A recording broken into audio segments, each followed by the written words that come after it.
Então vamos lá, gente. Boa tarde a todas e a todos. Eu sou a Júlia, eu sou a coordenadora do GTT de Gestão do Esporte e Diversidade da Abragesp, que é a Associação Brasileira de Gestão do Esporte. E eu vou fazer uma breve autodescrição minha, rapidinho. Então, eu me identifico como uma mulher branca, com cabelo castanho, embora tenham bastantes fios brancos aqui em cima, e com óculos arredondado.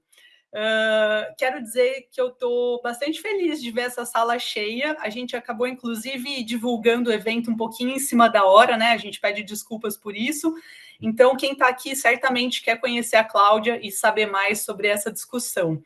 E só para contextualizar a proposta de hoje, ela surge, na verdade, de uma demanda bastante das pessoas que estão na prática. Em alguns momentos, alguns encontros que eu fui aí ao longo desses últimos tempos, as pessoas me perguntavam: mas por que você está usando futebol de mulheres e não futebol feminino? E aí eu sempre indicava o doutorado da Cláudia, falava: olha, eu me baseio muito no que a Cláudia coloca no doutorado, mas a gente pode marcar uma conversa com calma para discutir essa mudança de terminologia. E aí, diante dessa demanda, eu entrei em contato com a Cláudia para saber se ela toparia fazer esse bate-papo e prontamente ela se disponibilizou e foi super gentil.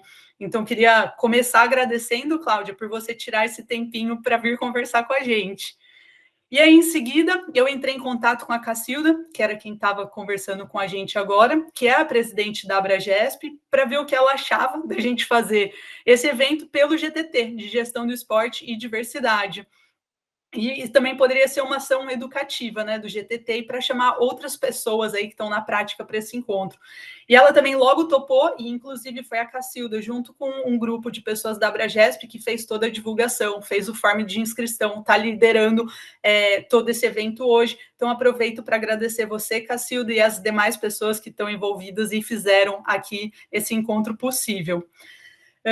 E aí, como a gente estava até comentando agora no início da chamada, a Cláudia vai fazer uma apresentação aqui para a gente, rapidamente, e depois a ideia é justamente fazer um bate-papo, tá? Então, eu venho para esse encontro com algumas perguntas, mas a ideia é que vocês também tragam essas dúvidas, questionamentos que vocês têm aí em relação dessa temática.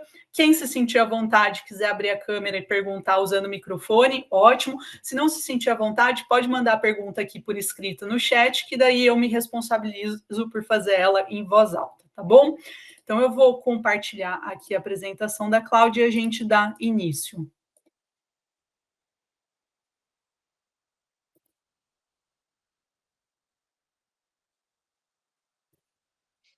Foi, certo? Sim, aparece sim. Obrigada. Beleza. Que isso? Aqui aparece o PowerPoint, Júlia. Não aparece no modo apresentação. É verdade. É que ele tá em PDF, Cacilda, acho que é por isso. Se você coloca, creio que é Ctrl F5 ou F4, algum desses, ele transforma a tela incompleta. É Ctrl e um dos Fs, é que já faz um tempinho. Peraí, eu vou mudar aqui. Então. Peraí, gente. Ctrl F9, talvez. Eu sempre testava todos os Fs. Peraí. Eu acho que na página que você estava, no canto inferior, tinha umas setinhas indicando. Peraí. Beleza. Peraí que eu vou fazer aqui. Então, tela Ou na inteira. parte Vou de mudar. cima, para colocar a apresentação completa, em tela completa. Aqui. Tela cheia. Foi. Agora sim. Melhor. Beleza. Perfeito. Então, boa tarde para todo mundo que está aqui. É um prazer poder estar aqui conversando com vocês. Eu agradeço a Júlia pelo convite realizado por ela em nome do GTT Esporte e Diversidade. Agradeço a Abragesp pela oportunidade. É sempre bom a gente estar conversando sobre essa temática que eu tenho muito carinho, né? Tenho muito carinho não só porque eu estudei ela por muitos anos e continuo estudando, mas também porque eu fui jogadora por um bom tempo na minha vida, né? Então, o futebol, para mim, tem um significado super importante. E eu fiz essa apresentação. Bom, eu gosto de fazer apresentações porque é sempre legal que as pessoas tenham também um suporte visual, né? Enquanto eu estou falando. O título que ficou da palestra, né, do futebol feminino ao futebol de mulheres, reflexões sobre a mudança da terminologia. Eu diria, assim, para a gente começar esse diálogo que a gente está estabelecendo, que não é só uma mudança de terminologia, né? Eu gosto sempre de enfatizar que é uma mudança epistemológica. E quando eu estou falando de uma mudança epistemológica, para deixar mais simples isso, o que eu quero dizer? Eu quero dizer que é uma mudança na forma de pensar sobre esse futebol, né, que a gente está vendo, é uma forma de mudar o pensamento sobre o futebol, não só sobre o futebol praticado pelas mulheres, mas sobre o futebol em geral. E é também uma forma de produzir o conhecimento de uma maneira diferente.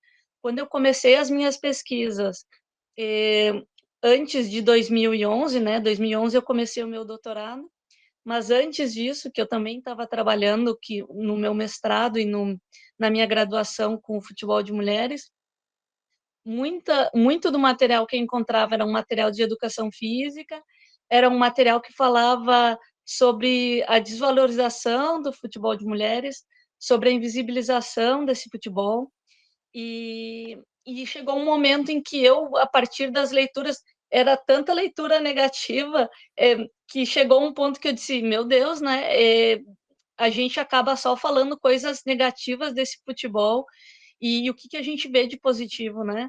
Então, num ponto, né, numa das partes da minha tese, eu até coloco que é importante que a gente saia, né, e que a gente saísse, a gente está saindo de um diálogo realizado sobre um futebol das ausências para um diálogo sobre futebols, e não só sobre futebols, mas também sobre o que tem de relevante esse futebol que a gente vê que é praticado pelas mulheres, né?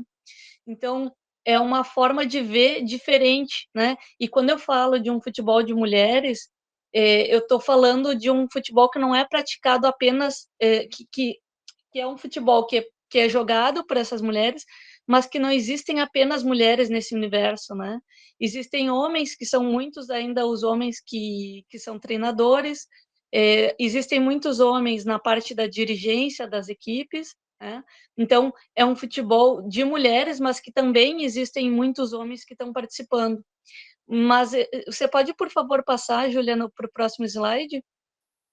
Eu coloco um trechinho da minha tese para vocês verem, e lá na página 33 eu digo o seguinte: a alteração de termos é uma escolha política de valorização de práticas esportivas dissonantes. Esse é um termo do Wagner, né? Wagner Xavier Camargo.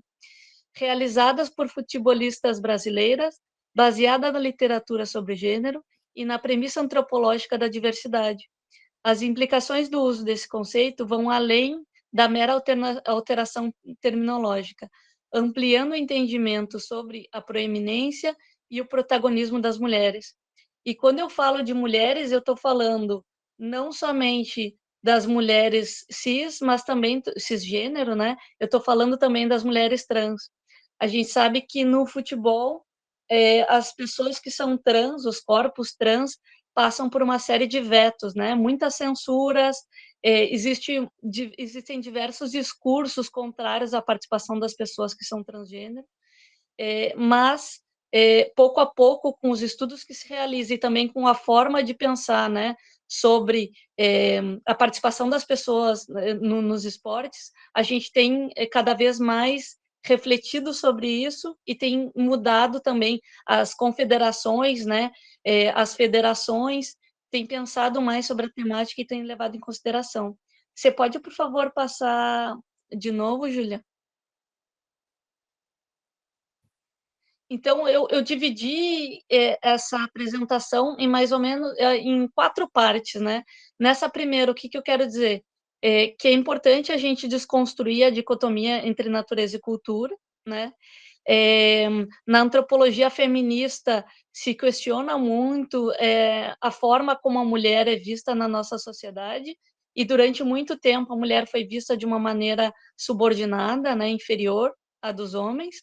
A gente sabe, né, historicamente, durante muito tempo as mulheres não puderam votar, não podiam nem sequer estudar, aprender a ler e escrever, não podiam ter uma remuneração própria, né, dependiam da autorização dos homens para vários aspectos das suas vidas.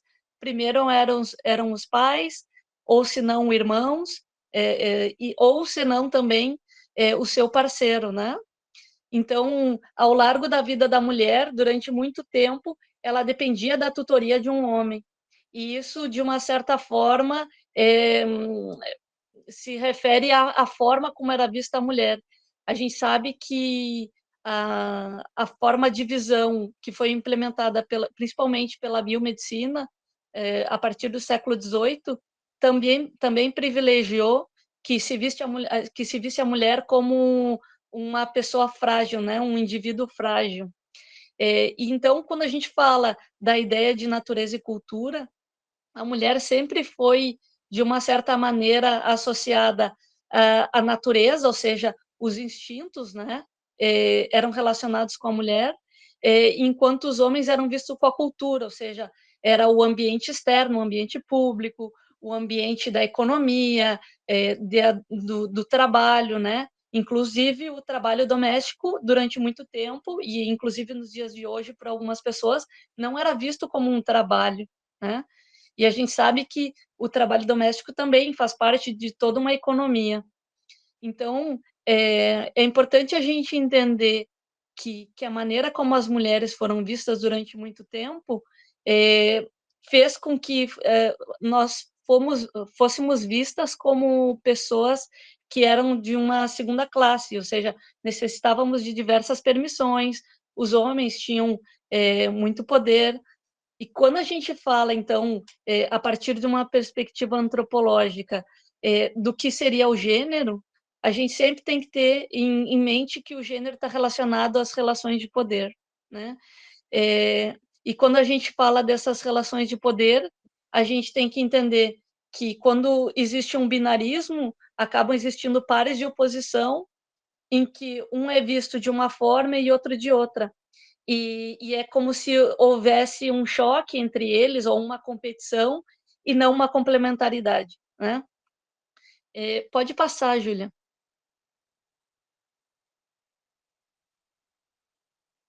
Eu coloquei para vocês, eu não vou passar agora, mas vocês podem olhar no YouTube.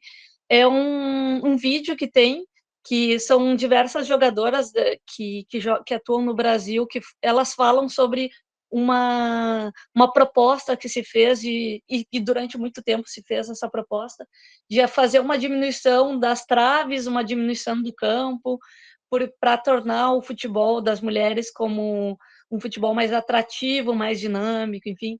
E elas vão colocando, né, cada uma delas, a partir do seu argumento, o quanto isso tem de um argumento preconceituoso e que tenta fazer com que as mulheres sejam diminuídas, né, e que não seja valorizada a forma de expressão das mulheres dentro do futebol.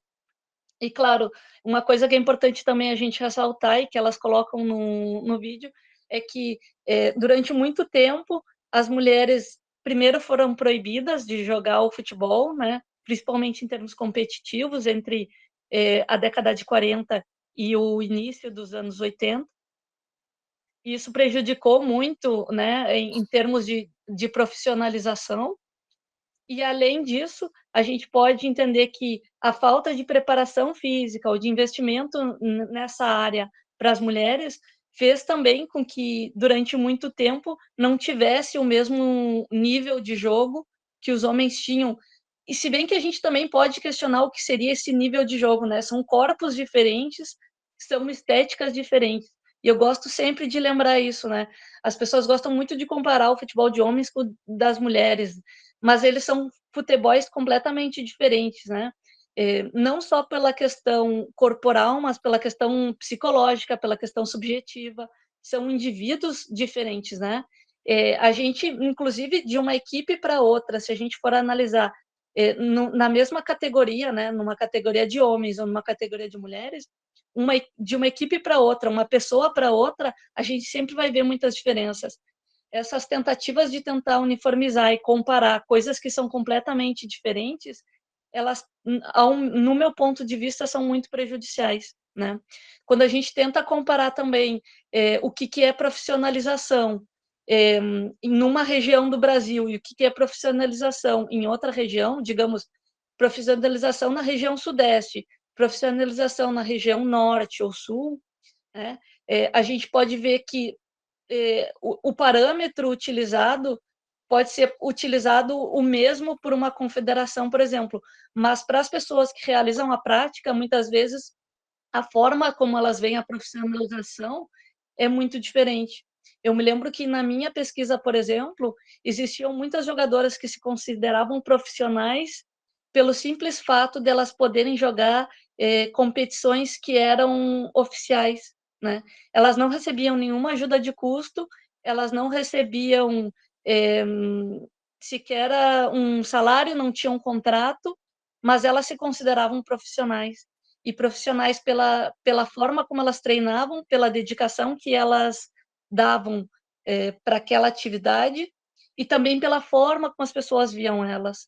Então, a gente sempre tem que ter bastante cuidado em relação aos parâmetros que a gente está utilizando e sempre considerar qual é o meio, né, que a gente está fazendo essa análise que a gente está fazendo.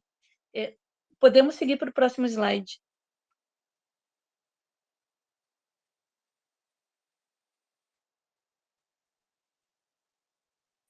Aí eu coloco também o corpo como cultura, né, e não somente como biologia. A gente sabe que o Foucault, durante muito tempo, falou sobre a questão dos saberes, né? E quando a gente fala sobre os discursos, né, que são proferidos sobre qualquer tipo de assunto, todos os discursos, eles são saberes e poderes. Ou seja, para a gente poder falar sobre alguma coisa, a gente tem que saber sobre aquilo, e quando a gente fala sobre esse assunto, a gente também, de uma certa forma, se investe de poder, ou, né, a gente está utilizando um determinado poder para poder falar o que a gente fala. Digamos, né? Eu, para poder estar fazendo essa fala aqui para vocês, eu passei por muito tempo lendo materiais sobre essa área, construí uma tese sobre isso, né? E as pessoas que trabalham no meio jornalístico, por exemplo, elas também se investem a partir de um determinado poder, que é o poder dado pela mídia, para que elas possam dizer o que elas digam, né? Mas a gente tem sempre ter bastante cuidado em relação aos discursos que são proferidos, né? Que tipo de discurso, esse discurso, ele está servindo para quem, né? Ele é proferido por quem? E ele está falando de determinada forma sobre quem, né? Então, por exemplo, quando um homem fala sobre a participação das mulheres no futebol, e aí eu recordo uma época em que o Milton Neves, por exemplo, que é um comentarista muito conhecido no Brasil, falava que o futebol de mulheres, na época se falava muito futebol feminino, né? Que o futebol feminino era um futebol feio de se ver e que ele teve que se desculpar mais recentemente sobre essa fala, né? Por que ele falava isso? Porque ele se entendia como um comentarista que tinha esse poder para poder falar sobre isso, e ele fazia uma comparação com o futebol com o qual ele estava acostumado, né? Então, a gente sempre tem que considerar a partir de onde uma pessoa está falando e por que ela está falando aquilo que ela está falando, né? Se a gente for considerar também na história do futebol de mulheres, a gente vai ver que no princípio do século XX, que foi quando as mulheres começaram a jogar o futebol, que a gente tem os registros, né? No princípio da prática dessa atividade, o público começou a ser cada vez maior, mas as federações começaram a barrar esse crescimento de alguma forma. Então, e por quê, né? As federações tinham seus motivos, elas queriam fazer os seus investimentos, elas queriam valorizar principalmente o futebol de homens, né? apenas por um motivo econômico, não.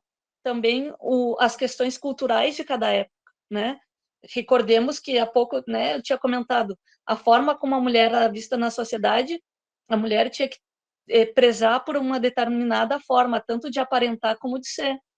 Então, jogar futebol e mostrar as pernas, né, não era algo, por exemplo, que fosse muito bem visto para uma mulher da sociedade, da alta sociedade, né? Então, quem jogava o futebol, em geral, não eram as mulheres da alta sociedade. Então, a forma como era visto esse futebol e essas mulheres que praticavam também vinha dessa maneira como se via quem estava praticando, e, né, com a visão da época sempre. A gente pode passar para o próximo slide.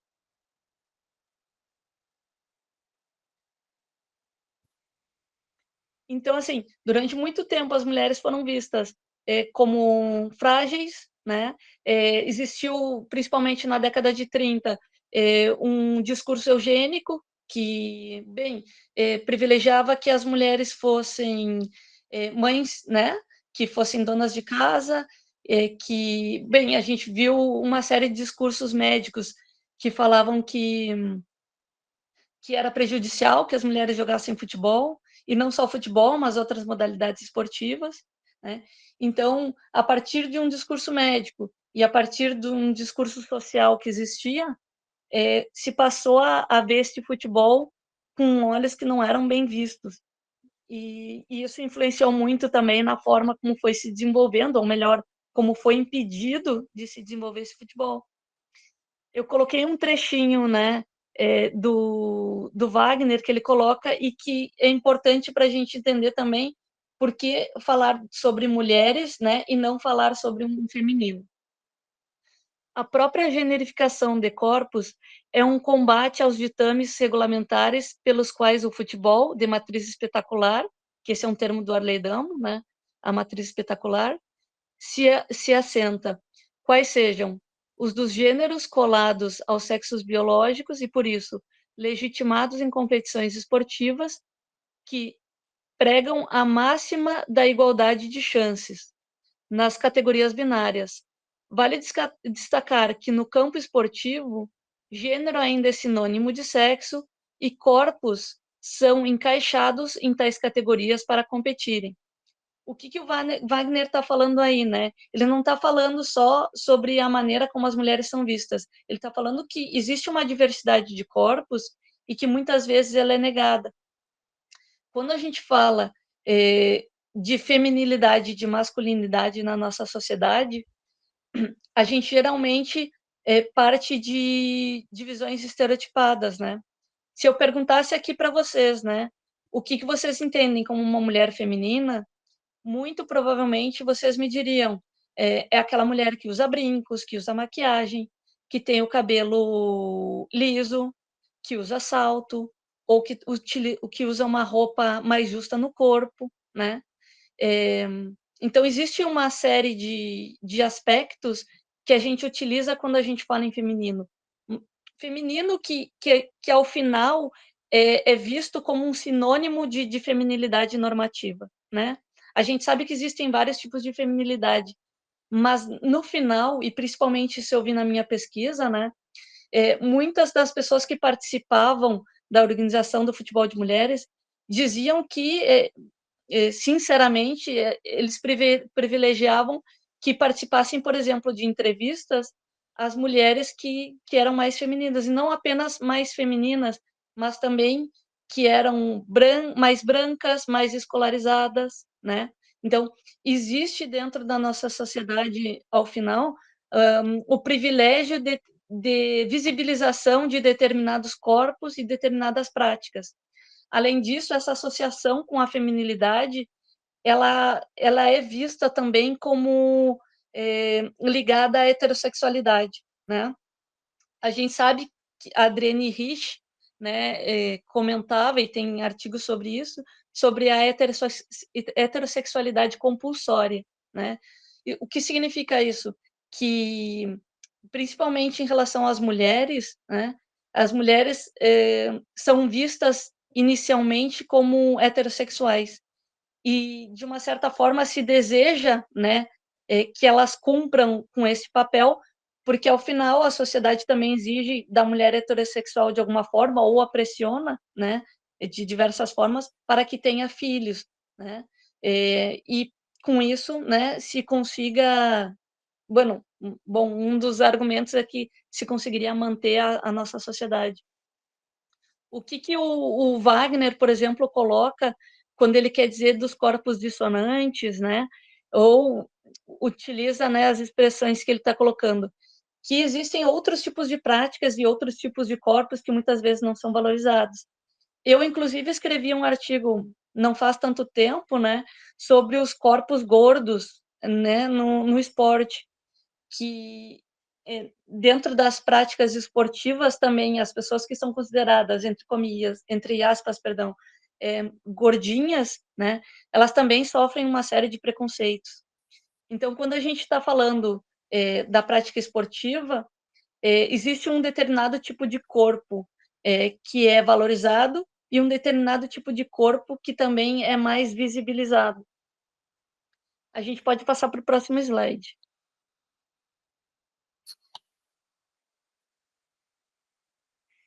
Quando a gente fala sobre categorias binárias, por exemplo, a gente tem que sempre lembrar que, dentro dos aspectos biológicos, a gente não tem, na natureza, né, se a gente vai utilizar essa categoria, a gente não tem apenas homens e mulheres. A gente sabe que, na nossa sociedade, pelo menos uns 5% das pessoas são intersexo, né, são intersexuais.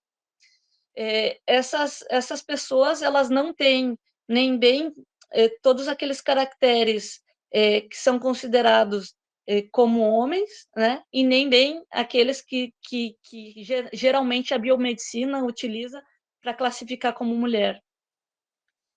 Num passado, as pessoas intersexuais eram chamadas de hermafroditas.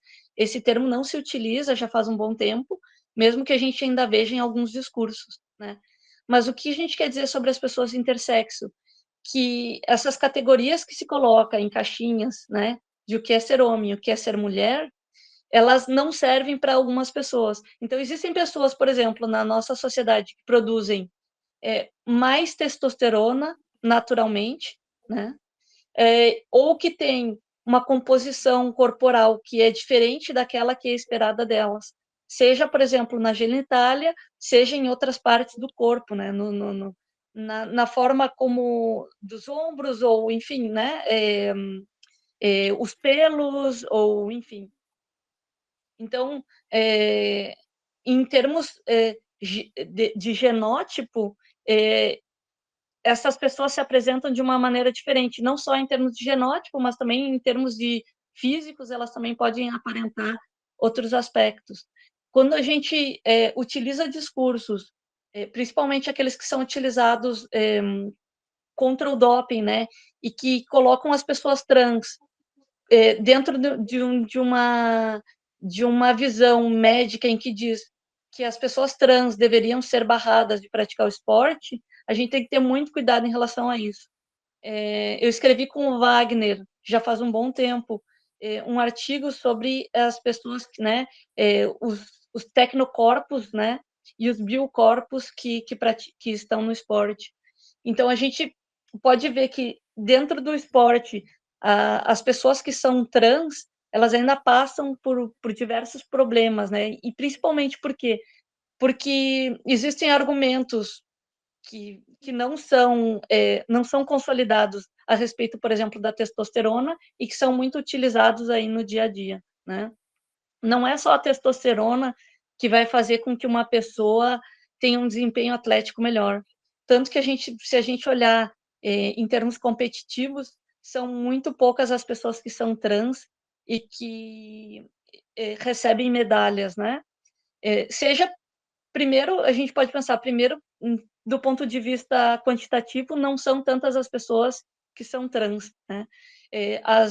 As mudanças que a nossa sociedade teve em termos tecnológicos permitiram mais a partir aí da segunda metade do século XX, que as pessoas fizessem mudanças tanto hormonais como cirúrgicas, né?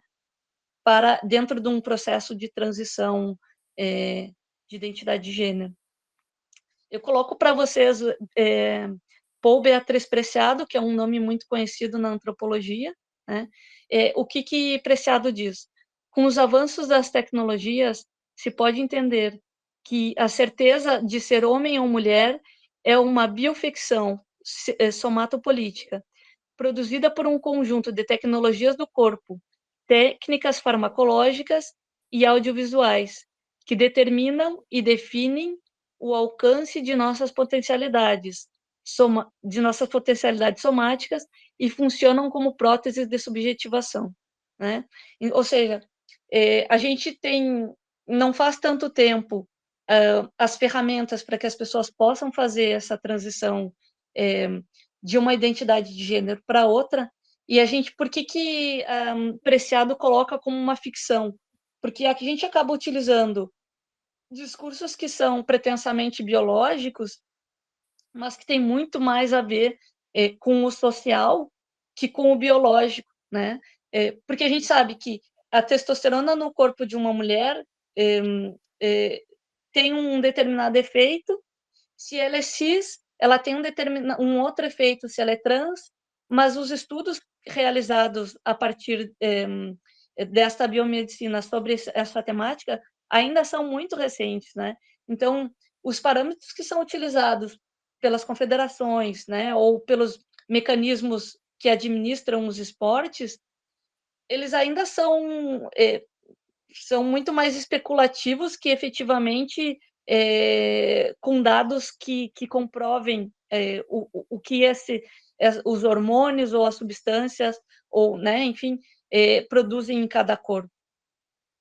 Um caso muito conhecido no Brasil, para sair um pouquinho do futebol, mas para comentar, foi o da Tiffany do vôlei, né? Que as pessoas comentavam que era uma pessoa que tinha um desempenho, que tem, né, um desempenho excepcional no vôlei, e que foi porque realizou uma transição.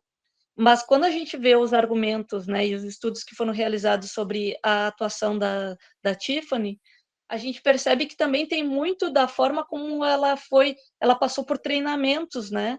Treinamentos da forma como cortar uma bola, como defender, e que são diferentes dos treinamentos que são realizados em cada categoria, né? Então, a gente tem que sempre considerar não só o aspecto biológico, mas também outros aspectos, o treinamento, né? O ambiente em que essa pessoa estava, enfim, existem vários aspectos a considerar. A gente segue para o próximo slide. Então, eu coloquei para vocês, no caso do futebol, duas figuras que sofreram com esses impedimentos recentemente, né? Uma delas está aí à direita de vocês, né? A Park Eun-sung, que tem 1,82 m, sul-coreana, e ela sofreu em 2013 pelo famoso aí teste de verificação de gênero da FIFA. Esse teste existe desde 2011, né? E foi realizado porque, na época, existiam 3 jogadoras da Guiné Equatorial que tinham aí um porte físico diferente e outras equipes pediram para que elas fossem testadas. Durante um bom tempo no esporte, as mulheres passavam por exames vexatórios, né? Ou seja, elas tinham que apresentar a genitália delas para o médico, faziam exames ginecológicos nelas, enfim. E atualmente os exames são mais diferentes.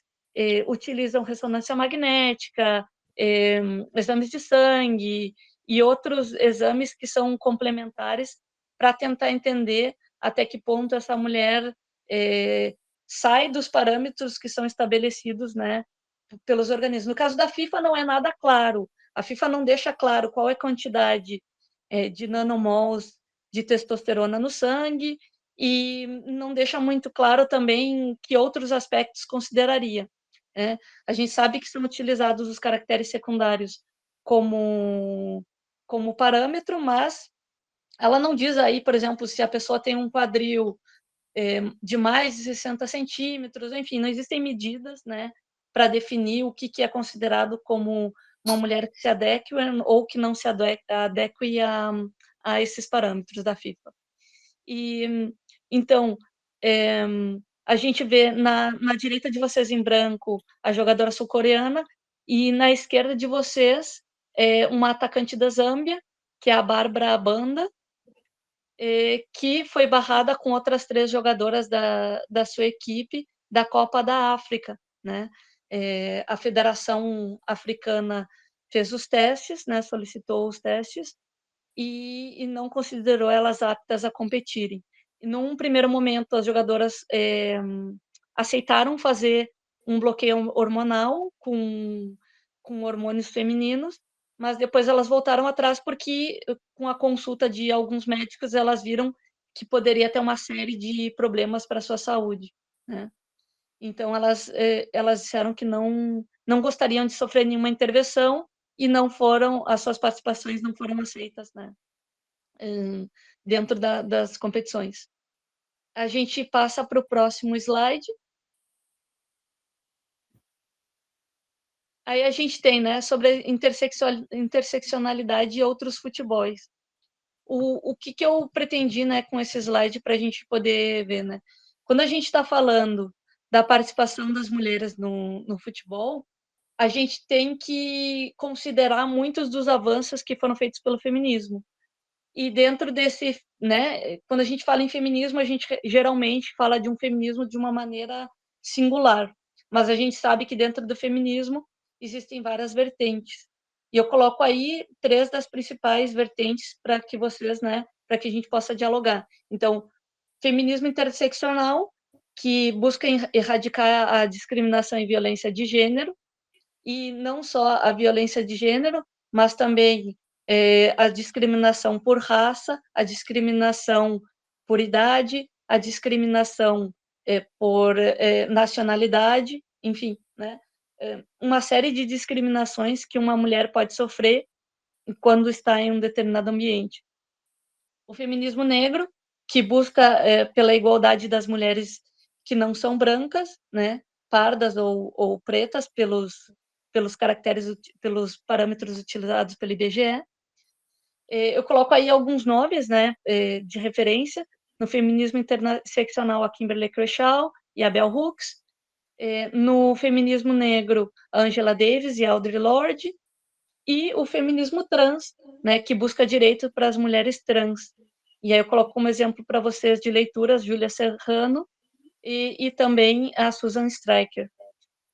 Quando a gente está falando de pessoas trans, a gente sabe, né, como eu já comentei no slide anterior, que existe uma série de impedimentos para a participação das mulheres trans, principalmente, né? Homens trans não sofrem com tantos impedimentos, mas no caso de uma mulher, por exemplo, que seja trans ou que tenha uma produção, mesmo que seja natural, de testosterona mais elevada que aquilo que é considerado o parâmetro, essas mulheres, no caso de não serem consideradas adequadas, também não poderiam, se elas quisessem, bom, se ela não pode jogar na categoria de mulheres, eu poderia jogar numa categoria de homens? Não, elas também são vetadas, ou seja, por não se adequar aos parâmetros, são vetadas de participar ao final de qualquer competição, né? O que é extremamente questionável, né? A gente tem que questionar cada vez mais esse tipo de impedimento e procurar entender o porquê esses corpos que são vistos num primeiro momento como corpos potentes, né? Por que esses corpos potentes não podem estar participando dessa modalidade, né? As pessoas utilizam muito o argumento de que haveria uma desigualdade, né? Mas no caso, por exemplo, das mulheres que produzem a testosterona naturalmente, se ela produz naturalmente, qual seria o problema, né? É como dizer que os corredores que são da África, né? E que existem aspectos da genética africana que tornam os corredores africanos mais velozes, né? Dizer que eles não poderiam participar porque eles têm uma genética que os favorece. Ou dizer, por exemplo, que Michael Phelps, que tinha uma envergadura fora do normal, né? E que é um super campeão na natação, que ele não poderia participar porque ele tem uma anomalia no corpo, isso sai fora do padrão, então ele não poderia, né? Então, em que momento aquilo que é considerado como, entre aspas, anomalia, ou que está fora dos parâmetros é aceitável ou não é aceitável, né? Quando é que essa diferença é barrada ou quando ela é permitida? A gente também pode questionar isso, né? A gente segue para o próximo slide. Aí eu coloco um trechinho de um texto que eu fiz e que está no livro A Visibilidade... Perdão, o livro é Lesbianidades Plurais, e o texto é A Visibilidade Lésbica no Futebol de Mulheres, um ensaio a partir de vivências na arena esportiva. Então, eu coloquei o seguinte: para que o papel da mulher no mercado de trabalho, no esporte, e mais especificamente no futebol, seja visto de maneira mais positiva, são necessárias políticas públicas que incentivem a presença e permanência das mulheres nesses espaços, com a constante ressignificação das categorias, como mulher, feminilidade e lesbianidade, né? Eu coloco a lesbianidade também, né? Por que eu estou mesclando, né, vários aspectos? Principalmente o futebol de mulheres, que durante muito tempo, principalmente no Brasil, foi considerado como uma reserva masculina. As mulheres que praticavam o futebol eram vistas como, entre aspas, tá? Machorras, como, enfim, como na minha tese eu coloquei como ogras, como, enfim. E a gente sabe que no futebol de mulheres existem muitas mulheres que são lésbicas. Mas se a gente for utilizar lésbica como uma palavra negativa, né? Por que se está utilizando para a mulher que joga futebol? E por que também se utiliza essa expressão como negativa? Porque, ao final, qual a relação entre a orientação sexual de um jogador ou jogadora com a performance que essa pessoa tem em campo, né? E aí a gente também pode questionar, por que no futebol de homens a gente não viu nenhum homem que esteja na Série A de competições oficiais, como o Campeonato Brasileiro, que diga que é homossexual? E que é muito raro, né? Muito difícil que não exista nenhum homem dentro da Série A do Campeonato Brasileiro que não seja gay. Claro, mas visibilizar isso de uma certa forma dentro de um futebol que envolve questões monetárias, né? Questões econômicas muito importantes, isso é visto como um perigo. No caso das mulheres, talvez pelo fato de ainda não ser economicamente considerado tão importante, não se veja como um perigo, né?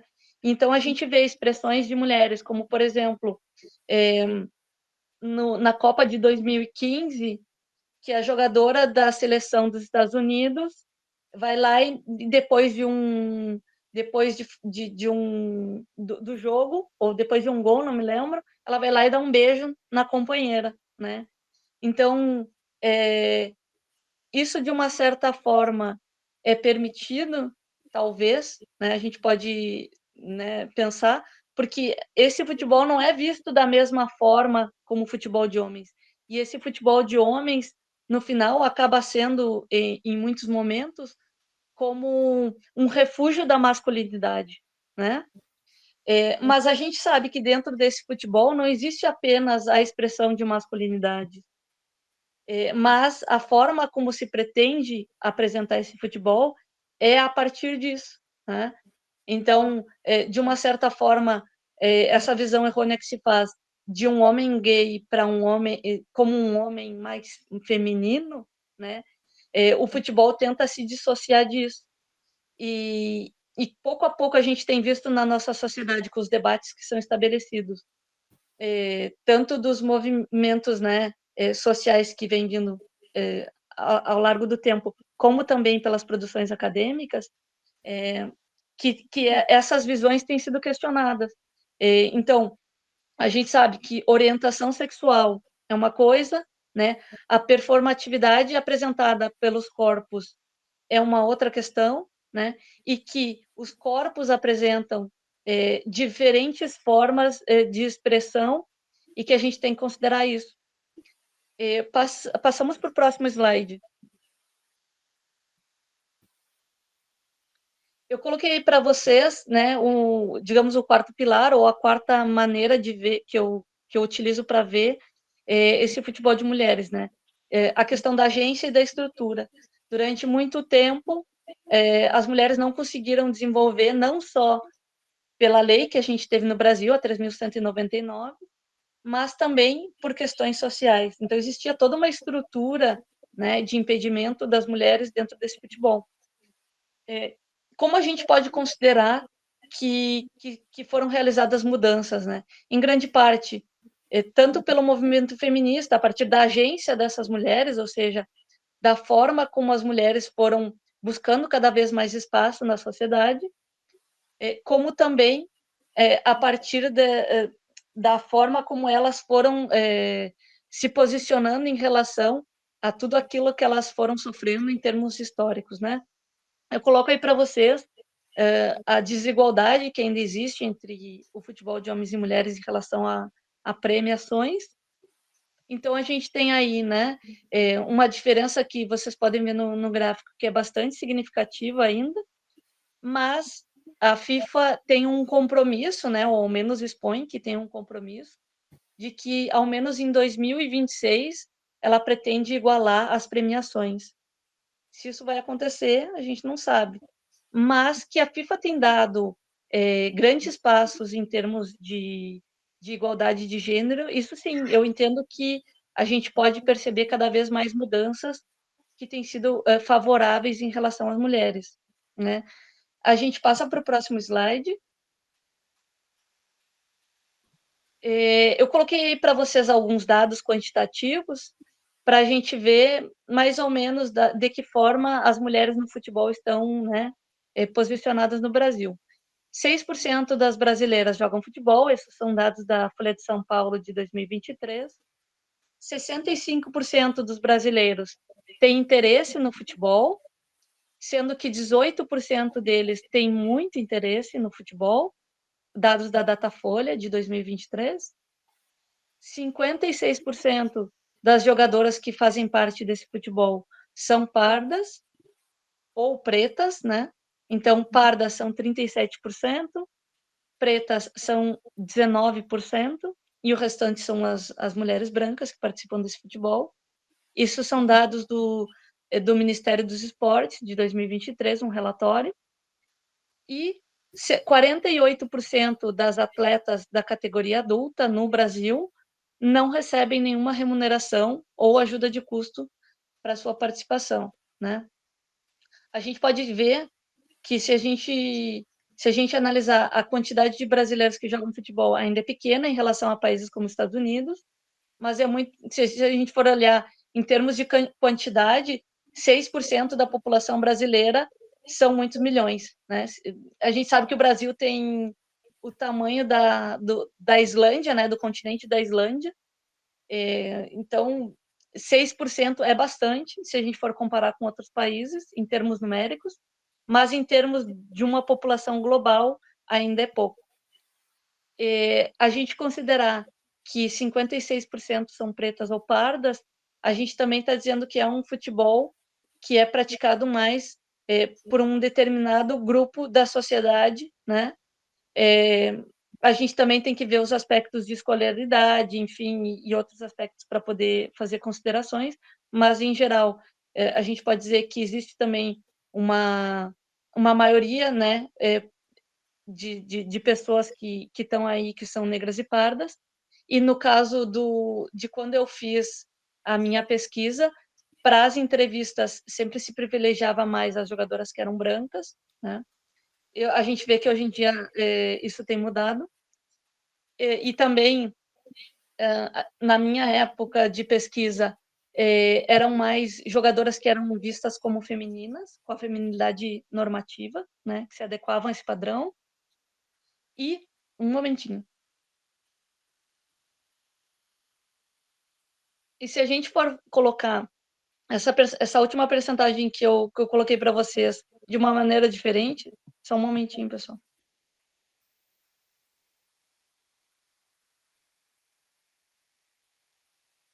Esse último dado, a gente pode entender que a grande maioria das mulheres, 52%, recebem algum tipo de remuneração, né? Mas é importante a gente ver que uma grande percentagem ainda não recebe nenhum tipo de ajuda ou de remuneração. Então, eu coloco, né, apesar dos avanços, ainda há desigualdades salariais, desigualdade de visibilidade e de investimentos no futebol feminino ou futebol de mulheres, né? Muitos dos organismos ainda utilizam o futebol feminino como um termo, como, por exemplo, a CBF, né? E a ideia, então, quando a gente utiliza futebol de mulheres, é exatamente sair, principalmente, dessa visão normativa de feminilidade e, quando fala de mulheres, dizer que a gente está falando tanto de mulheres cis como de mulheres trans.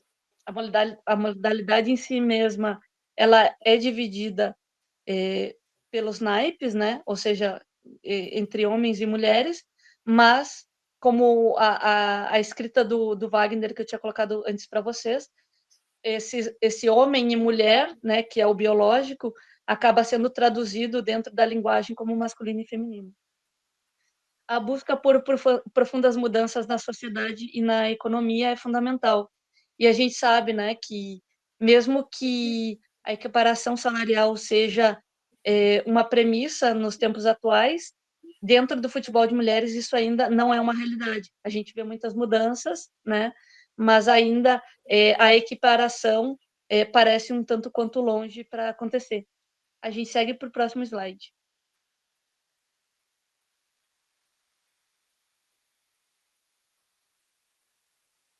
Aí a gente já vai indo mais para o final, né? O que eu coloco para vocês? Algumas das conquistas importantes que a gente teve nesse futebol de mulheres, né? Desde 2009, a gente tem a Libertadores feminina, perdão, desde 2009, todas as equipes que participam, que são de homens e que participam da Libertadores, perdão, desde 2009, a gente tem a Libertadores feminina. Desde 2016, as equipes que participam, né, de competições que são da Conmebol, como a Sul-Americana e a Libertadores, tem que ter uma equipe de mulheres. E não só apenas isso, tem que ter também uma equipe de base, né? Esse estatuto da Conmebol foi importante, porque é um estatuto que, ao final, prevê uma igualdade de gênero, né? No sentido de fomentar a modalidade, e as equipes que não tenham uma, uma equipe própria, elas têm que se associar a uma equipe de mulheres, o que, de uma certa forma, também valoriza essas equipes, para as equipes que não tenham condições de poder montar a sua própria. E a FIFA, né, passa a exigir também a presença de mulheres na comissão técnica e na comissão médica das seleções. Uma forma também de fomentar que as comissões não sejam integradas somente por homens. Em 2019, então, passou a ter a obrigatoriedade para que as equipes da Série A tenham uma equipe de mulheres, né? Essa é uma exigência da CBF, com base na questão dos direitos, né? Existe essa direitos de imagem, direitos relacionados às questões que a CBF coloca de participação das equipes de homens nas suas competições. Então, as equipes de homens são obrigadas a ter essas equipes de mulheres também. Foi uma mudança gradual desde 2016 e que, ao final, primeiro começou com as séries mais consideradas inferiores, até chegar em 2019 na Série A. E quando a gente vê notícias da época, a gente vê que somente em 2019 que as equipes de homens começaram a se movimentar para criar, porque eles viram, nossa, a CBF não vai voltar atrás, a gente realmente vai ter que fazer isso. Então, foi aí que começaram a se organizar. E em 2020 a CBF comparou né, fez com que se tornassem equivalentes as diárias das premiações entre a seleção de homens e a seleção de mulheres, né? A gente sabe que nos Estados Unidos as mulheres da seleção tiveram uma batalha muito grande para ter uma equiparação, e, em verdade, a equipe de mulheres dos Estados Unidos é muito melhor em termos de competições, ganhou muito mais competições que a equipe de homens, mas eram os homens que ganhavam muito mais, né? Então, elas batalharam em relação a isso, e isso foi um exemplo muito grande e que fez também que outras confederações, como a Confederação Brasileira, visse que realmente era necessário e que, de verdade, na verdade, com o tanto que ganha a CBF, não custa nada para eles fazer essa equiparação, né? Outras mudanças que a gente pode colocar e que eu acho que são importantes da gente pontuar, em 2015, as mulheres tiveram um novo uniforme, antes elas utilizavam um uniforme que era dos homens. Em 2023, houve a mudança de que passou a ser 100 estrelas, porque antes elas utilizavam as estrelas, as 5 estrelas dos campeonatos ganhados pelos homens, conquistados pelos homens. O que é super positivo, afinal, a gente sabe que, infelizmente, a Marta ainda não conseguiu ganhar essa Copa do Mundo que ela tanto quer, né? Mas a gente espera que chegue lá e que a gente veja aí estampada a primeira estrela no uniforme das mulheres. Em 2016, a gente teve a Emily Lima como técnica, a primeira técnica de seleções, né, de uma equipe nacional, de um selecionado nacional brasileiro. Em 2019, a gente teve a Pia, depois do Vadão, né? Em 2020, a gente teve aí uma mudança em termos de gestão, que teve a Duda Luizelli como coordenadora de seleções e a Aline Pellegrino como coordenadora de competições. E a gente vê mudanças nesse ano, né? Esse ano, a implementação da licença maternidade foi ampliada para treinadoras, né? O mínimo que a FIFA impõe são de 14 semanas, mas cada país tem a sua legislação. E existe também agora a licença para que as mulheres se ausentem de treinos e jogos por menstruação, que já estava tardando muito, né? A gente vê, por exemplo, na legislação trabalhista da Espanha, que isso existe, né? As mulheres que têm algum tipo de alteração ou muita dor durante a menstruação, elas podem se ausentar do trabalho com a prescrição médica, né? Com autorização médica. E dentro do futebol, agora a gente vê esse tema também pensado e trazido de uma maneira que abrange a diversidade de corpos, né? Algumas mulheres não têm dor nenhuma na menstruação e outras têm. No meu caso, por exemplo, eu tenho, né? E sei de outras mulheres que têm realmente. Em algum momento pode ser, inclusive, incapacitante. Você não consegue. No caso do esporte, te dói muito para poder fazer a prática esportiva. No caso de quando você tem que fazer alguma atividade, né? A dor é tanta que você sua, você sente calafrios, enfim, né? Então, pensar sobre isso é também pensar que nos corpos de mulheres, menstruem elas ou não, né? Pode ser que exista algum tipo de questão que tenha que ser pensada, né? No caso das mulheres que menstruam e que sentem muita dor, também contemplar esse tipo de panorama, né? A gente vê também aí a proposta que foi feita esse ano, foi aprovada esse ano, de que em 2026 a gente vai ter um Mundial Interclubes, vão ser 16 equipes, vai ser realizado a cada 4 anos, né? Diferentemente do de homens, que é realizado ano a ano.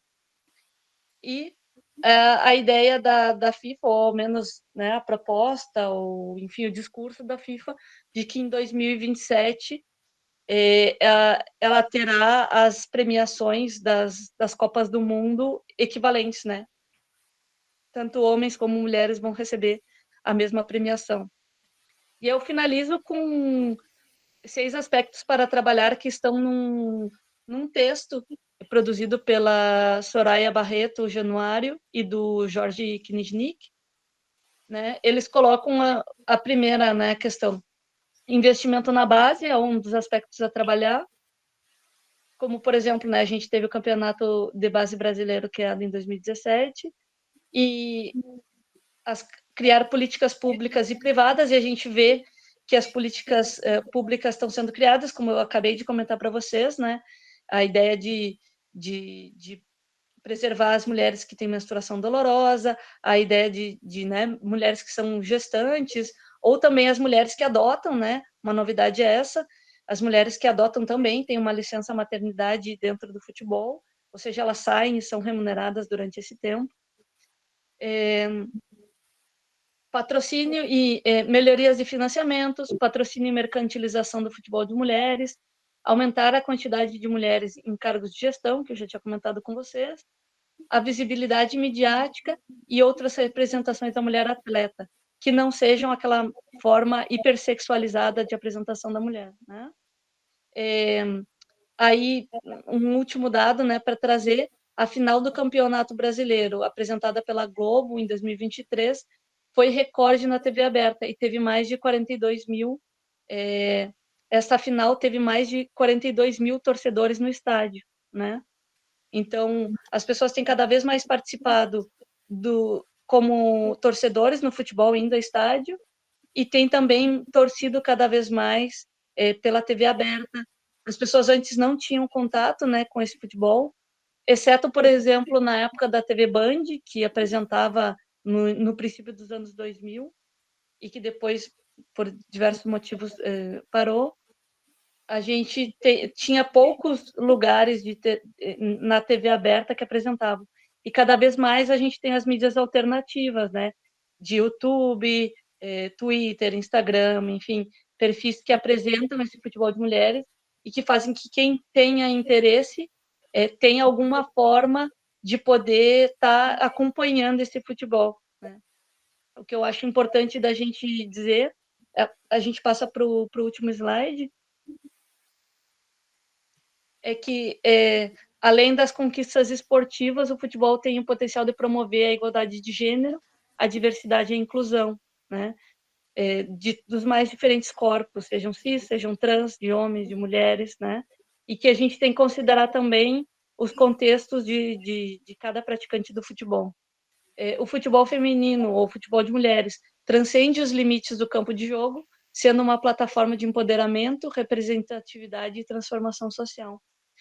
O futebol não é somente espetáculo, mas também é lazer, é socialização, é saúde e reconhecimento. A administração pública e os clubes devem prezar para que os espaços sejam seguros, e em muitos espaços, né, existe a presença de tráfico de drogas, né, violência urbana, assédio em relação às mulheres. Então, esses espaços têm que ser seguros e bem conservados, né? Quando a gente fala do futebol de mulheres, muitas mulheres são impedidas de jogar pelas famílias, pela falta de segurança, ou porque as famílias pensam que não é seguro, e realmente, dependendo do espaço, é muito mais difícil praticar o futebol de uma maneira segura. Mas isso também só se altera com investimento, políticas públicas, né? E dando cada vez mais visibilidade a esse futebol. E por isso eu retomo o argumento, né, que eu tinha iniciado essa fala. É importante a gente mudar o olhar que a gente faz em relação ao futebol de mulheres. Um olhar positivo, entender o que existe dentro desse futebol e que traz muitas coisas diferentes ao futebol de homens, ou seja, não existe o futebol brasileiro, né? Existem os futebols brasileiros, o futebol comunitário, o futebol indígena, o futebol praticado por pessoas, o futebol de várzea, enfim, né, o futebol profissional, né, que é esse de espetáculo. E a gente tem que compreender cada um dos futebols e valorizar eles, né? Tem gente que não vai conseguir chegar a praticar um futebol profissional e que vai conseguir apenas praticar um futebol amador. Mas essa pessoa também, né, no caso essa mulher, tem que ter as condições para poder praticar. E a gente também, em termos de pesquisa, a gente tem que aprender a valorizar o que esses futebols diferentes têm de riqueza para poder apresentar para a gente.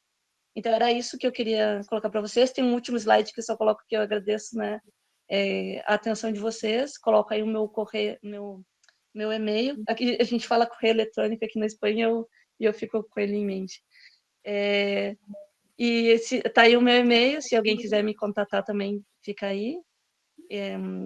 E agradeço a oportunidade. A gente agora debate sobre as dúvidas de vocês, enfim, e ampliar a temática. Obrigada, pessoal.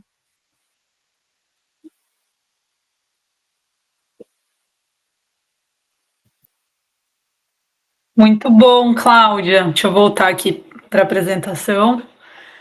Muito bom, obrigada pela apresentação. Nossa, muito rica. Está explicado por que eu não respondia quando me perguntavam por que usar o futebol de mulheres no lugar do futebol feminino. Tinha aí esse tempo para fazer toda essa explicação. deixa eu ver aqui. Gente, se alguém por acaso quiser abrir a câmera, abrir o microfone e fazer uma pergunta para a Cláudia, fique à vontade. Se quiserem mandar pelo chat também, eu refaço por aqui. Só enquanto o pessoal vai pensando aí, trazendo para a gente, eu vou aproveitar, então, para fazer uma pergunta, Cláudia, até de um ponto que você tocou. Você estava falando, né, do quanto essa comparação entre futebol de mulheres e futebol de homens é prejudicial, e nesse sentido eu vejo muitas pessoas usando esse futebol de homens como uma referência do processo de desenvolvimento do futebol de mulheres, né, como se fosse um local para a gente chegar. E acho que pela sua apresentação fica nítido para a gente que não seria esse o caminho que você vai defender. Mas, então, pensando no futebol de mulheres, qual é o futuro que você vê para essa prática? Então, se ela não vai seguir ali o futebol de homens, se você pensar nesse futebol de mulheres daqui 10, 15, 20, 50 anos, o que você imagina? O que você gostaria que acontecesse? Obrigada pela pergunta, Júlia. Assim, ela é uma pergunta interessante, instigante, e eu diria, é muito difícil a gente fazer uma projeção. Por quê, né? Por dois aspectos. O primeiro aspecto é que o futebol de mulheres passou ao longo do tempo por altos e baixos, né? Por exemplo, quem estuda o histórico do futebol de mulheres vê que nos anos 2000, por exemplo, ele sofreu um boom, né? E todo mundo pensou, agora é a vez do futebol de mulheres, né? Ou melhor, a gente pode dizer, nos anos 80 também, né? Que foi liberado. Então, um montão de mulher começou a jogar. E as pessoas pensaram, agora é a vez. E depois diminuiu. Depois, nos anos 2000, sim, agora sim, é a hora do futebol de mulheres. E depois, não, né? E agora, nos anos 2020, né, que a gente vê, na verdade, a partir da Copa em 2019, né? Agora sim, agora vai o futebol de mulheres. Então, é um futebol que passa, né, por essas altas expectativas e algumas restrições. Ou também a gente pode dizer por uma falta de continuidade, né, nos trabalhos realizados. As pessoas se empolgam, né, falam muito sobre o tema, investem, inclusive, agora, né, nisso, mas a questão é, durante quanto tempo e de que maneira, né, se vai fazer esse investimento? E outra coisa que eu gosto de pontuar por que a gente tem que fazer uma trajetória que seja semelhante ao futebol espetacular dos homens, né? Por que a gente tem que utilizar essa espetacularização como um parâmetro de sucesso, né? E aí eu quero dizer, o futebol de mulheres tem uma estética própria, ele tem uma história própria, e para as pessoas me parece que é muito difícil analisar esse futebol por ele mesmo, né? E por isso, durante muito tempo, que foi isso que eu coloquei na minha tese, foi difícil para as pessoas saírem desse discurso que era um discurso de ausências, né? Que falta investimento, por isso é um futebol que falta qualidade, por isso falta público, por isso falta investimento, sabe? Como se fosse um círculo vicioso de que, né, que sempre uma coisa falta. Espera aí, né? Eu vi, né, na minha etnografia com mulheres, corpos super potentes, mulheres que jogavam super bem. E aí, se vocês querem fazer a comparação, né, só fala que o futebol de mulheres é ruim quem nunca viu mulher jogando, porque tem mulheres, muitas mulheres que jogam muito melhor que homens, né? E quando as pessoas dizem que elas jogam mal em relação a quem, né? Em relação ao Neymar, olha, Neymar é uma exceção, né? E jogadores que estão na seleção, eles são uma exceção.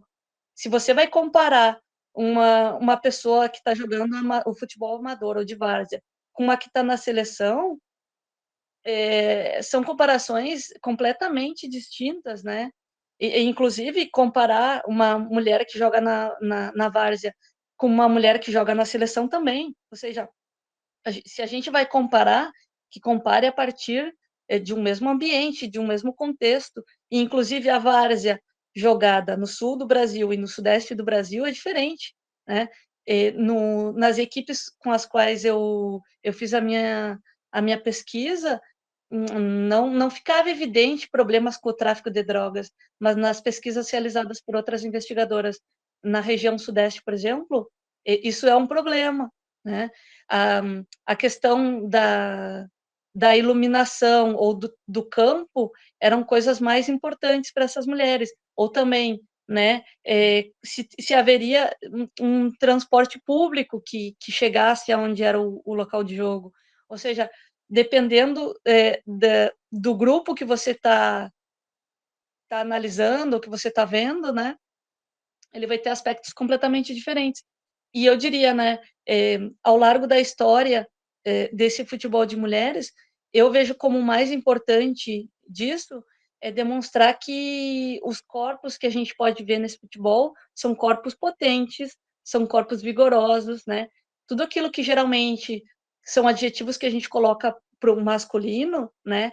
Potência, força, garra, determinação e tal, tudo isso eu vi em corpos de mulheres, né? E que não eram corpos masculinos, podiam expressar masculinidade, sim, mas também expressavam feminilidades, né? Utilizar essas categorias de uma maneira universal e de uma maneira fixa acaba sendo um problema, né? E exatamente por isso, né? Dizer que são mulheres também é importante, porque muitas vezes durante o discurso sempre se utilizou dizendo as meninas da nossa seleção, né? Agora também utilizam os meninos da seleção, mas antes era muito mais comum dizer que eram as meninas da seleção e os homens da seleção não eram tratados de meninos, né? O que, de certa forma, também é problemático, porque são adultos, os dois grupos, né? Então, infantilizar, de uma certa forma, incluso no tratamento, não para mim, não tem tanto sentido, né?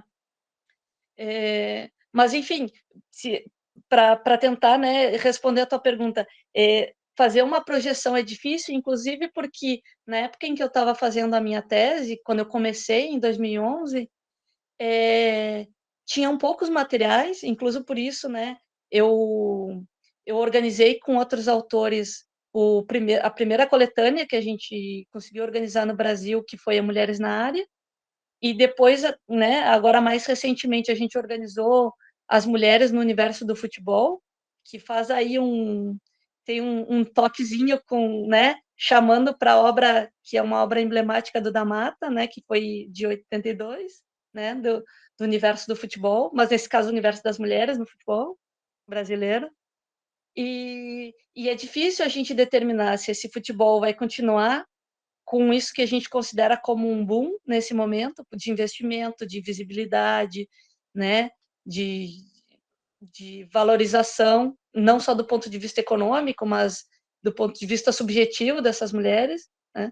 É difícil a gente prever, mas eu particularmente espero que a gente veja cada vez mais essas mulheres vibrando, esses corpos jogando, né? E como eu tinha colocado na apresentação, o futebol é uma forma também de que as pessoas sociabilizem, de que tenham reconhecimento, né? E a gente sabe, as mulheres não tiveram reconhecimento durante muito tempo em várias esferas, e ter o futebol, que é um esporte de referência no Brasil, com mulheres sendo referência, isso é super importante. Seja ela Marta, seja ela Formiga, seja a Cristiane, enfim, ou sejam também outras mulheres que não sejam apenas só as da seleção.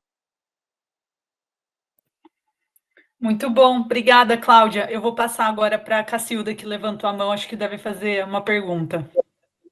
Sim, obrigada, Júlia. Vou aproveitar também já me apresentar. Então, sou a Cacilda, hoje docente na Unicamp, na Faculdade de Ciências Aplicadas. Sou uma mulher branca, cisgênero, heterossexual, tenho cabelos castanhos na altura do ombro, para vocês me conhecerem um pouquinho mais e a gente tentar, à medida do possível que a gente for compartilhar esse material, né, compartilhar também com legendas, para que ele seja o mais acessível possível. Isso também é um exercício que a gente tem feito, né, discutindo outras epistemologias, como a Cláudia também trouxe outras práticas também, né, Cláudia?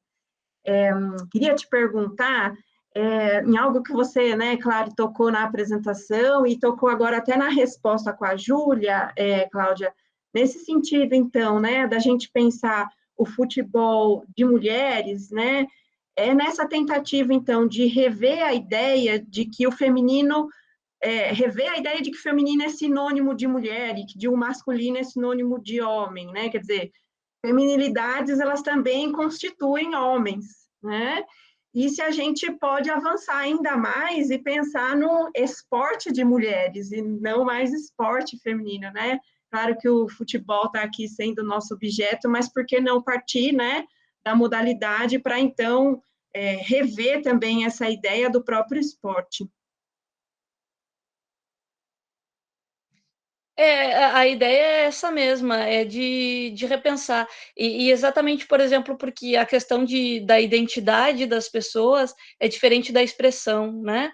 Então, quando, quando a gente está falando aí dessa feminilidade, né, que ela, e uma questão que eu gosto sempre de pontuar é, quando se fala do feminino, acaba sempre trazendo a ideia de uma feminilidade normativa, né? Então, escapar do feminino não é que as mulheres que jogam futebol não expressem feminilidade, expressam, mas também podem expressar aquilo que socialmente é entendido como masculinidade, mas não deixam de ser mulheres, né? Assim como os homens também expressam, mas de certa forma é muito mais complicado para os homens admitir que eles expressam feminilidades, porque existe essa confusão entre a expressão do gênero com a orientação sexual, e visto também de uma maneira pejorativa, né? Então, futebol de mulheres, sim, mulheres e que são corpos potentes, que são corpos com força, né?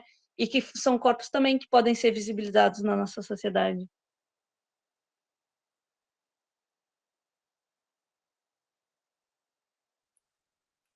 Beleza, muito bem. Gente, alguém tem mais alguma pergunta que gostaria de fazer ou colocar aqui no chat? Oi, Angélica, pode ir. Bom dia, boa tarde, né, pessoal? Tudo bem? Professora Cláudia, parabéns pela apresentação, pela tese também e por toda a sua fala. Meu nome é Angélica, eu sou aluna de doutorado da FEF, Unicamp. Eu trabalho com futebol feminino, agora não mais na prática, né? Eu saí da prática para a área da pesquisa com o futebol feminino, porque eu vi que era uma forma que eu conseguiria talvez ajudar, né? Com mais ênfase. Mas, enfim, eu particularmente estudo a questão do desempenho, do treinamento, das adaptações. Achei muito interessante toda a sua fala, eu acho que é muito importante essa conversa, né? De todas as áreas do conhecimento em torno do esporte. E eu queria deixar uma reflexão, não, perguntar, né, um pouco mais a sua opinião, e para a gente refletir aqui junto, a respeito de quando você fala sobre a importância de considerar alguns outros fatores, além dos biológicos, né, quando pensamos no futebol de mulheres, como o treinamento, até você deu o caso do Michael Phelps, é um exemplo clássico que eu uso nas minhas aulas. Eu queria que você falasse um pouco mais sobre isso, né? Porque, como eu falei, acho que a conversa entre as diferentes áreas do conhecimento é importante para que a gente consiga entender e trabalhar numa mesma linha e não separar, né? Porque eu vejo que hoje está muito separado. Então, eu confesso que da minha linha de pesquisa ficou isso um pouco confuso para mim. Eu queria que você falasse um pouco mais a respeito, como que vocês veem isso, como que vocês veem isso além do biológico, como que vocês fazem essa diferenciação mesmo de aspectos para entender o futebol de mulheres. Obrigada e, novamente, parabéns. Obrigada, Angélica, pela pergunta. Quando a gente fala aí sobre outros aspectos, né, para a gente considerar, né, nesse futebol de mulheres, eu tinha comentado, né, da gente ir além, né, do cromossoma claro, do cromossoma, do aspecto físico, enfim. E quando a gente está vendo a forma como algumas pessoas são tratadas, principalmente os corpos que não se adequam à norma, a gente pode ver que essas pessoas são tratadas a partir de parâmetros que hoje em dia não são comprovados, né? Se coloca a testosterona, por exemplo, como um hormônio super importante, mas a testosterona é produzida tanto por homens como mulheres. E se a gente vai colocar, por exemplo, a forma como ela é tratada no corpo das mulheres, ela é tratada como se fosse o elemento mais importante de uma performance, né? Mas a gente sabe que, por exemplo, as produções de testosterona nos corpos são diferentes e que não é só isso que é importante dentro da biologia de alguém, né? E que a forma como cada sujeito utiliza tanto da ergonomia do seu corpo, né? Da sua composição física, tanto dos nutrientes, das substâncias, enfim, que tudo isso é utilizado, em cada organismo existe um tipo de efeito, né? Se a gente vai considerar só o aspecto biológico, faltam ainda muitos estudos, né? Se a gente vai considerar algo que saia do aspecto biológico e a gente utilize os aspectos sociais, a gente pode dizer que se a gente não tem aspectos biológicos que são utilizados normalmente pelas federações como parâmetro, o aspecto que realmente está sendo utilizado para barrar determinados corpos é do ponto de vista social. Ou seja, quando as pessoas olham um corpo que não está visualmente de acordo com aquilo que elas esperam, elas pensam, não é uma mulher. Né? Se a gente voltasse lá nos meus slides e visse a foto daquelas jogadoras, elas realmente têm uma composição corporal, um rosto um pouco mais quadrado, elas têm alguns traços que a gente geralmente pode associar, que seriam traços, entre aspas, né, masculinos, mas essa visão do que é masculino é uma visão subjetiva, né? Porque a gente pode olhar para uma outra pessoa que tem a mesma composição ou muito semelhante a elas e fazer uma outra leitura. Então, os corpos, né, a maneira como a gente vê os corpos, ela está baseada na forma como a gente lê esses corpos, né? E que tipo de parâmetros a gente está utilizando para essa leitura? Não é apenas o parâmetro visual, mas muito do visual acaba sendo utilizado, né? E de que forma, por exemplo, eu posso dizer que digamos assim, né? Vou me utilizar como exemplo. Alguém pode me olhar na rua, que não me conhece, e dizer que mulher mais masculina, porque eu tenho um corte de cabelo atualmente, né, curto, né? A roupa que eu estou utilizando não é um vestido, por exemplo, é uma camisa com, né, uma camisa social fechada, e essa pessoa pode dizer, ela não está utilizando maquiagem, então a leitura que essa pessoa pode fazer de mim é de que eu tenho uma aparência mais masculina. Essa aparência é uma expressão de gênero, ou seja, a maneira como essa pessoa está me vendo, né? Mas essa maneira como ela está me lendo é a partir dos parâmetros sociais, e sociais ocidentais, da nossa sociedade, né? Dependendo se ela fosse para uma outra sociedade, em que esses caracteres fossem considerados como mais femininos, a visão que essa pessoa teria seria a partir da visão da sua sociedade, né? A nossa sociedade considera que o cabelo curto, que a falta de maquiagem e que determinados tipos de vestimentas são consideradas como masculinos. E isso tudo é cultural, né? É da sociedade, mas isso não significa que, por exemplo, eu, que sou uma mulher, eu me considero uma mulher feminina. Todas as pessoas que falam comigo veem que eu sou uma pessoa muito, muito delicada na forma como eu trato as pessoas, como eu falo, as minhas atitudes, né? Mas também, por que as pessoas fazem essa leitura, né? Também a partir do que a gente considera como feminilidade. Então, embora a minha expressão de gênero para pessoas que não me conheçam possa ser considerada pelos parâmetros sociais, culturais brasileiros, né, como mais masculina, as pessoas que me conhecem também podem fazer uma leitura de mim como uma pessoa feminina. A leitura feita sobre mim como feminina ou como masculina vai depender dos parâmetros que você está utilizando. Quem não me conhece provavelmente pode utilizar, passando na rua por mim, um parâmetro comum, estético, né? E as pessoas que cheguem a ter uma interação comigo podem utilizar mais elementos para fazer, para tentar me categorizar, me colocar nessa caixinha, né? E me definir de alguma forma. Então, por isso, hoje em dia, na nossa sociedade, é tão difícil para algumas pessoas entender as pessoas que se classificam, né, se auto-identificam como não binárias, né, não binárias, né, porque elas não estão em um e outro, ou estão em um e outro e fluem, né, ou elas querem dizer, isso não me define, né, eu sou outras coisas que nem o masculino e nem o feminino.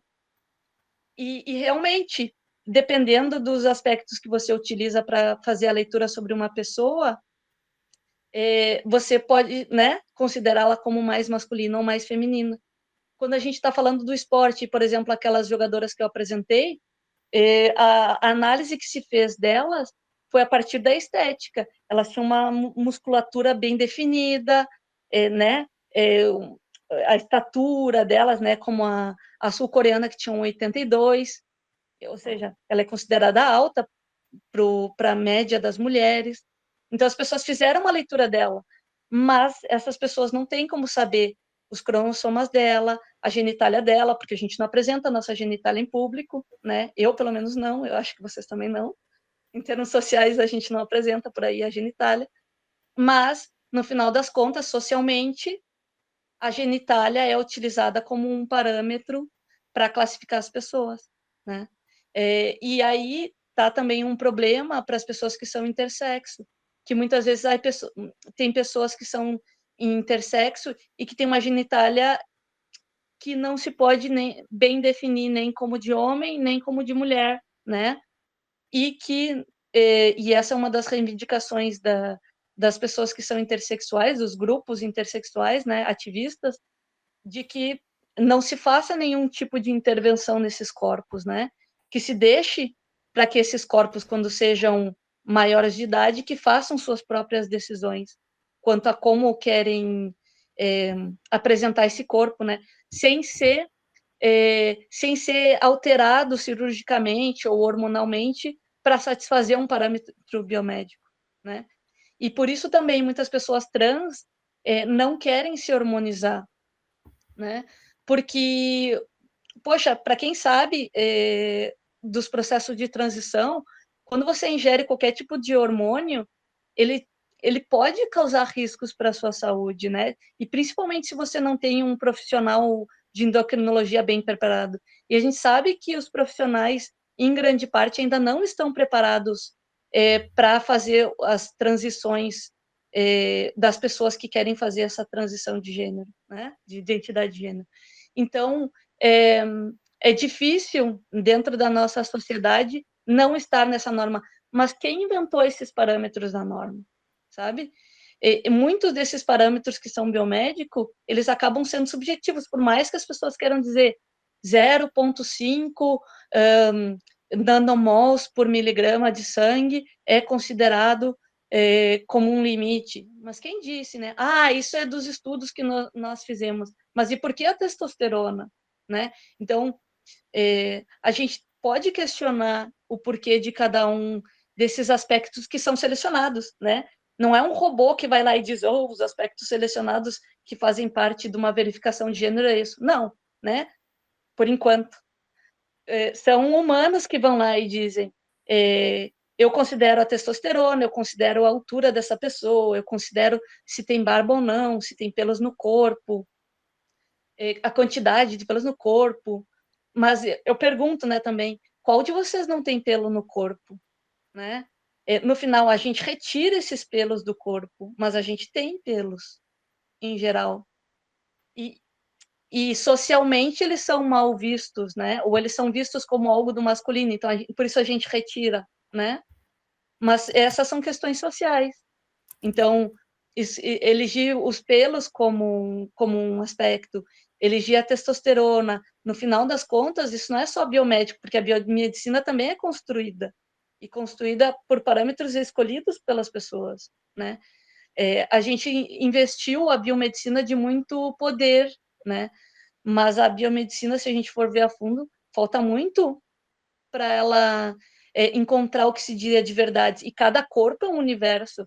A quantidade de 500 miligramas de paracetamol, que é o padrão que a gente toma, né, numa cápsula, o efeito que ela vai ter no seu corpo e que ela vai ter no meu são bem diferentes, né? A quantidade, o impacto, né, de dano que vai causar no meu fígado e no seu são diferentes. Mas a biomedicina, até o momento, não chegou nisso, né, de conseguir identificar exatamente para cada corpo que cada substância exatamente como reage e quais são os aspectos que fazem com que cada pessoa acabe tendo, e assim, em termos de desempenho, se a gente for falar, né, não é só as substâncias que a gente põe no nosso corpo, não é só aquilo com o qual me alimento, me ajuda muito, me ajuda, não é só a medicação que eu ingiro ou não, não é só, por exemplo, os produtos que eu utilizo no meu corpo. Todos esses têm uma influência, mas não é só isso, né? Em termos culturais, isso que eu comentei, mas também em termos sociais, né? Tudo isso que a gente está falando, os parâmetros que a gente utiliza, a forma como a gente vê as pessoas, no final das contas, tudo isso influencia na participação de determinados corpos, né? Que estão considerados dentro da norma, e o impedimento de outros corpos, que no final, mesmo que sejam naturais, como jogadoras que produzem naturalmente mais testosterona, mas que são considerados como fora da norma, né? Obrigada. Cláudia, posso só, para a gente ir encerrando aqui, juntar duas perguntas que acho que elas estão relacionadas, e aí a gente já fecha, tá?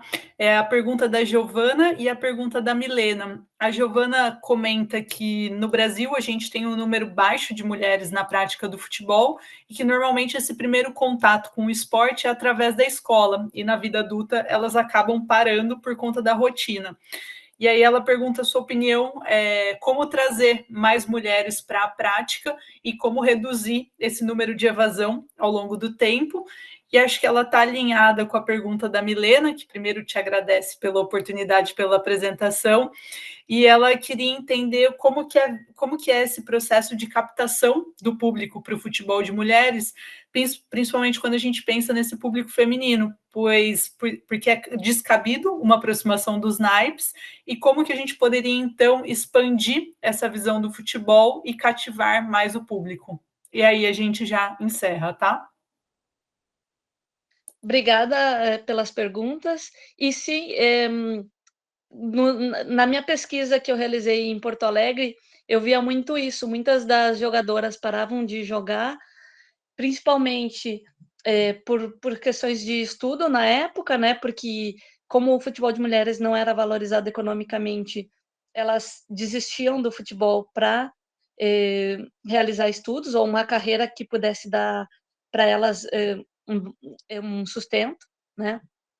Algumas mantinham o trabalho junto com o esporte, mas era mais difícil, né? Você já vê o corpo que está cansado da rotina de trabalho diária, para depois chegar numa dupla jornada, porque digamos, é todo o trajeto até o local do esporte, todo o treinamento e depois o retorno, e não só o retorno, porque retorna a casa, se ducha, né, se toma um banho, limpa a roupa, enfim, né?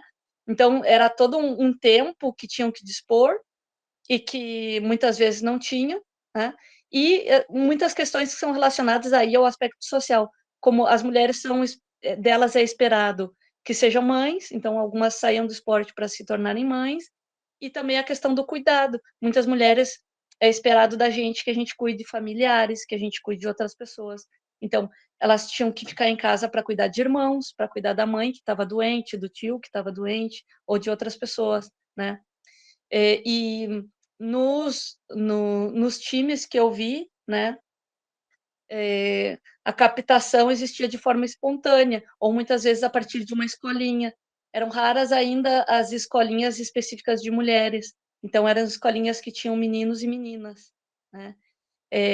Ter cada vez mais escolinhas para meninas eu vejo como muito positivo, porque aí elas veem que existem outras como elas, que também estão jogando, né? Se dá a possibilidade desse ambiente com sociabilidade, né? Para você conhecer outras mulheres, para estabelecer uma rede de amizades, né? Uma rede de apoio, muitas vezes. E a gente só consegue com que as mulheres joguem cada vez mais futebol a partir daquilo que eu tinha comentado na apresentação, políticas públicas e uma série de incentivos, sejam eles públicos ou privados, né? A partir do momento em que mais empresas valorizam projetos que ensinam mulheres a jogar futebol, em cada vez que as empresas patrocinam times que sejam de mulheres, e incluso que os governos, né, sejam na esfera federal ou esfera estadual e municipal, que dão suporte a times, que dão alimentação ou hospedagem, ou, no caso né, na esfera federal, Bolsa Atleta, algum tipo de incentivo, né, isso faz com que essas mulheres queiram cada vez mais jogar. No caso dos Estados Unidos, que foi um ambiente que eu pesquisei também, que parte da minha pesquisa foi no Nordeste dos Estados Unidos, em Amherst, onde eu fiz a minha pesquisa, muitas das jogadoras praticavam futebol porque o sistema educacional lá depende de bolsas escolares. E elas tinham, no caso, bolsas atleta, né? Bolsas de estudo. Então, elas eram atletas e não é que recebessem dinheiro, mas isso custeava os estudos delas. Então, como o estudo de qualidade nos Estados Unidos é pago, né? Não tem o sistema de universidade pública gratuita que nós temos no Brasil, elas tinham que investir no esporte como uma forma de encontrar também uma carreira boa, ou seja, ter um estudo bom, um estudo de qualidade, né? E no caso do Brasil, eu não diria que seria esse o caminho, porque a gente tem, né, a possibilidade de que as pessoas ingressem na universidade por ela ser pública e gratuita, mas eu diria que os incentivos para que as mulheres pratiquem esporte são importantes. Então, por exemplo, no caso das universidades, ter um tempo destinado para que elas possam praticar, ou grupos, né, de mulheres que jogam futebol dentro de projetos, né, da universidade, em que elas têm um espaço para jogar com o professor, ou que seja autogestionado, mas que a universidade dê o espaço, ou enfim, né, formas que essas mulheres tenham um espaço gratuito, de preferência, e de qualidade, né, não como muitos dos campos que eu vi, que tinham um buraco, então as mulheres torciam o tornozelo, tinham lesões, né, então um espaço que seja seguro nesse sentido de saudável, poder praticar o esporte sem ter nenhuma lesão, e também que seja seguro no sentido de que ela não vai sofrer assédio, ninguém vai estar ali para roubar ela não vai ter nenhuma lesão física, né? As pessoas não vão estar gritando para ela, dizer que o lugar dela é na cozinha. Isso eu já acho que é mais raro, talvez exista em alguma sociedade aí mais conservadora, mas nas grandes capitais, eu diria, ou em sociedades que têm uma mentalidade mais aberta, né? Não só capitais, né? Mas em sociedades com uma mentalidade mais aberta, a gente já não vê mais esse tipo de discurso. E em grande parte também pelos avanços que o feminismo foi proporcionando, né? Feminismo no sentido de tratar as mulheres com igualdade, saber que as mulheres podem também ocupar esse espaço esportivo e que tem que ser um espaço que proporcione oportunidade de crescimento, valorização e reconhecimento para essas mulheres. Obrigada, Cláudia. Acho que a gente pode, então, aproveitar para encerrar. Então, eu queria, Cláudia, agradecer de coração por esse tempo que você destinou aqui para a gente, pela apresentação, que foi incrível, e por fazer essa troca agora no final. Também queria agradecer todas e todos vocês que estão aqui com a gente até o fim, pela participação, por compartilharem esse momento. E só antes de encerrar, eu vou passar a palavra para a Cacilda, que é a presidenta da Abragesp e tornou também o encontro de hoje possível. E aí, Cláudia, também, se você quiser deixar alguma palavra final, tá bom? Júlia, muito obrigada. Gostaria, né, primeiro de agradecer demais a disponibilidade da Cláudia para estar aqui conosco hoje, né, compartilhando, mesmo com a diferença de fuso horário. Cláudia, muito obrigada por estar aqui se disponibilizando a fomentar ainda mais esse grupo de trabalho temático, e justamente em relação ao grupo de trabalho temático, né, e também a outras ações que a Associação Brasileira de Gestão do Esporte realiza. Queria fazer um convite a todas, todos e todos que estão aqui conosco hoje a acompanharem o trabalho da Abragesp, né, nas suas redes sociais e em outros canais, como o próprio site, abragesp.org.br, e falar que a próxima ação provável, né, desse GTT vai acontecer no Congresso Brasileiro de Gestão do Esporte, né, que ocorrerá presencialmente na cidade de Joinville esse ano, de 28 a 30 de novembro, né.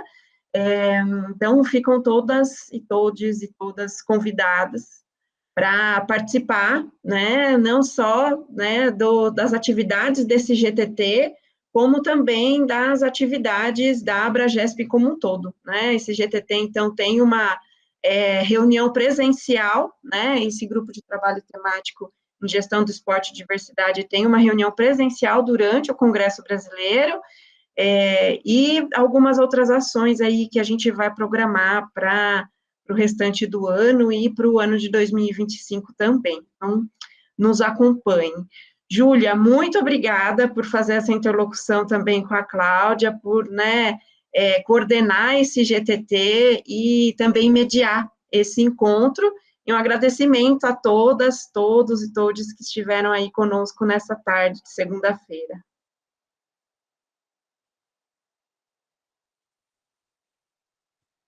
Cláudia, se você quiser só deixar uma palavra final e a gente encerra. Eu agradeço o convite. Eu gosto sempre de falar de futebol, principalmente quando é sobre mulheres no futebol. E, e eu acho que a gente tá cada vez mais conseguindo com que quem está nessa modalidade seja cada vez mais valorizada. Espero, né, para continuar com a ideia de projeção, que a projeção seja positiva nesse sentido, né, de que continue sendo valorizado. E, enfim, sempre que houver outra oportunidade de diálogo, eu tô aqui disponível. E se alguém quiser depois também me contactar por e-mail e tal, pode me contactar também. Obrigada pela oportunidade. Muito obrigada, gente. Obrigada e uma ótima tarde para vocês. Até uma próxima.